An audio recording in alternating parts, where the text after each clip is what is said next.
Imagine living inside the world's oldest continuous culture, a living library of memory where maps are sung, laws are danced, and the very hills and rivers are relatives with names and obligations. Here, survival was never a battle against nature, but a relationship with country that stretches back more than 65,000 years. Welcome back to Whispers of Lost World.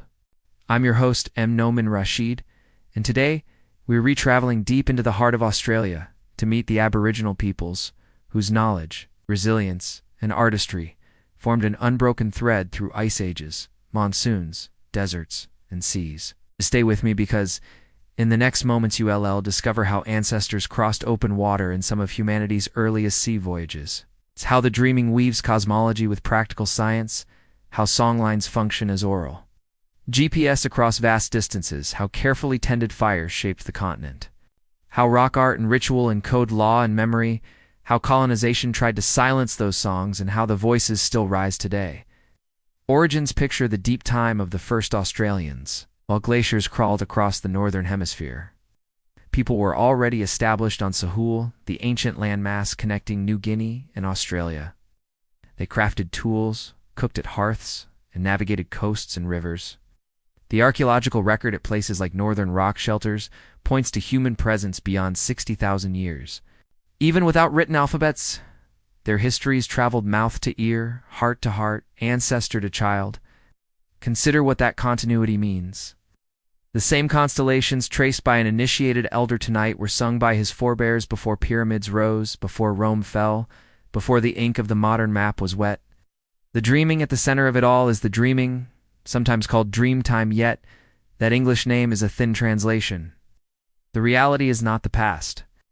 It is everyone, a living matrix of ancestor beings, whose creative travels carved watercourses, and ranges named species, taught kinship, and set down ceremonial law. Hear the rainbow serpent undulating through a floodplain to become a meandering river. Watch the lightning brothers chase storms across stone. See the emu in the sky stretching through the Milky Way, its seasonal position cueing when to collect emu eggs and when to leave them. To a child, these are stories. To a skilled listener, they're layered maps, calendars, ethics, and encoded science. Those layers aren't preserved in ink on paper, but in performance, in songs sung to keep the land healthy, designs painted on bark and skin, in dances retracing ancestral journeys, survival in science because country speaks, people answered with careful management. Firestick farming was no accident. Mosaic, burning refreshed grasslands, reduced catastrophic fires, opened travel corridors, encouraged edible seeds, and drew animals to new growth. In the south, stonewalled aquaculture engineered by communities like the Gunditj Mara at Bujbim funneled and held eels seasonally. These were sophisticated fisheries older than many civilizations were taught to revere. Inland fish traps like those at Brewer Arena patterned the river with knowledge as elegant as any equation.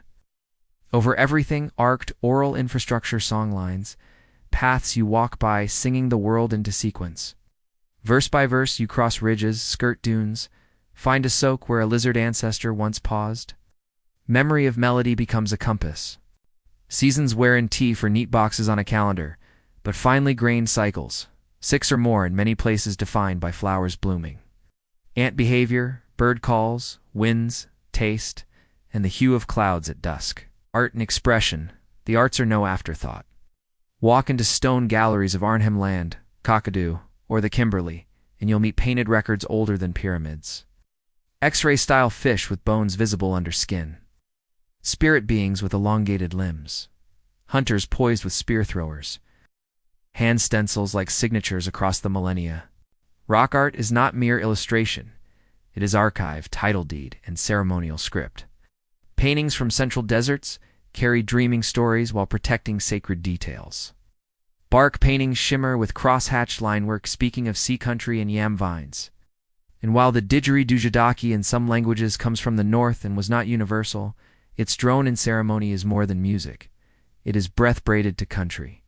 Social systems beyond art, social organization is complex and precise. Kinship systems define moieties, subsections, and skin names that guide marriage rules. Relationships, jokes, and responsibilities. Trade routes lattice the continent. Ochre traveled hundreds of kilometers. Stone axe blanks from high quarries found their way across deserts. Shells from coasts appeared inland. Even ritual knowledge moved along these networks. Far to the north, visitors came before Europeans. Moccasin, Trepang, sea cucumber, fishers from Indonesia forged relationships, left loan words, and appeared in rock paintings with their sailing crews. Colonization. All of this songlines, aquaculture, kinship formed a civilizational ecology tuned to place. Then, in 1788, colonists declared the ancient continent terra nullius, empty land. Dispossession followed. Frontier violence, disease, and forced removals shattered communities. Languages, hundreds of them, were battered. Children were taken from families in what became known as the stolen generations. Sacred sites were destroyed. And yet voices never wholly fell silent. People resisted, negotiated, and adapted. Stockmen and women worked stations while holding on to identity. Communities kept fire when governments forgot. Elders hid ceremony long enough to pass it on again when it was safer. Storytelling illustration? Imagine a boy on the cusp of initiation, sitting beside his uncle as dawn glows steel blue over red earth. His uncle taps two sticks softly, heartbeat of a song. Together they walk, verse by verse, across the land. At a ridge shaped like a lizard's back, the uncle explains the parenty ancestor, whose greed for water holes left behind soaks and rockfalls. At a claypan, women gather tiny seeds and burn grass with practiced care, knowing green shoots will soon draw animals. At dusk, an elder woman shows how to read the sky. The emu in the sky crouches time to leave eggs. When it stretches, time to gather. She laughs and says, "City people stare at stars but forget the darkness between them." Elsewhere, a community paints canoes with sails, the Moccasin traders. Another elder remembers old words for knives and cloth. Oral history captures what written records often miss: resistance and revival. Later scenes turn darker. A mother clutches her child as officials approach, a memory of the stolen generations. A pastoral worker joins a walk-off, demanding dignity. Communities present bark petitions to Parliament, asserting rights with ancient designs. Fast forward, and rangers blend ancestral fire knowledge with satellite data. Artists map stories onto canvas for both ceremony and global recognition. Languages are revived. You stand with elders to say, "Our stories are not relics, they are operating systems." Closing reflection. When we zoom out, the big picture is clear. Aboriginal peoples of Australia are not artifacts. They are contemporaries, scientists of country, poets of law, engineers of fire and water, diplomats of trade, and keepers of memory so precise that a footpath can be recovered by melody.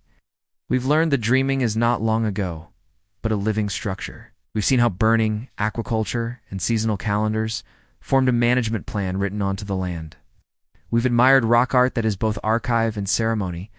We've faced the wounds of colonization and honored the resilience of survival. If you remember just a few phrases after this video, let them be these. Country is kin. Story is law. Continuity is courage. Call to action for viewers far from Australia. Ask yourself, what would it mean to treat your local hill, creek, or patch of sky as relatives with lessons to teach? And for viewers in Australia, may this deepen the ongoing work to protect sacred places, support language programs, and insist that policy listens to those who have cared for this land longer than any state has stood. If this journey into the world of the Aboriginal peoples inspired you, help me keep exploring lost worlds. Like this video, subscribe to the channel, and share your thoughts in the comments below. Tell me, which part fascinated you most? The song lines as melodic maps, the eel traps turning rivers into larders, the handprints reaching across time, or the courage of families who endured? Your engagement doesn't just boost an algorithm, it helps keep these stories alive. And like a songline, a story truly lives only when it is carried, sung, and shared.